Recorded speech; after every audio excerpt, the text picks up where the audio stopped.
Avenante, enthousiaste, accessible, les témoins qui se sont succédés à la barre aujourd'hui concordent. Suzanne Viguier était d'un abord beaucoup plus aisée que Jacques, son mari. Elle se réalisait pleinement dans son métier de professeur de danse, à la fois à mère poule avec ses élèves les plus jeunes et amie avec les adultes. Franche, elle avait la confidence facile, rapportant les infidélités de son mari aussi bien à son employeur qu'à l'un de ses babysitters ou à un artisan qu'elle employait. Le couple qu'elle formait avec Jacques était sympathique à première vue, mais les disputes se multipliaient, Suzy supportant très mal les aventures extra-conjugales de son époux.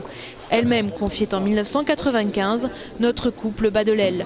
À la barre, une ancienne collègue de Suzy a fait mention de possibles violences conjugales, un fait que Jacques Viguier a contesté totalement et catégoriquement, affirmant n'avoir jamais touché un cheveu de sa femme.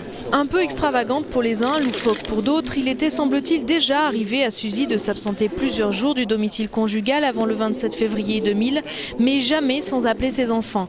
Des enfants autour desquels elle avait cristallisé toute son attention depuis que le couple se dégradait, ayant elle-même beaucoup souffert du divorce de ses parents.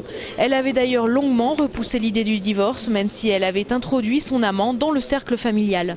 Derrière cette femme de caractère qui avait l'habitude d'aller jusqu'au bout de ses projets, plusieurs témoins parlent d'une femme fragile qui avait besoin d'être aimée et reconnue, une personnalité sans doute pas si simple qu'elle n'en avait l'air.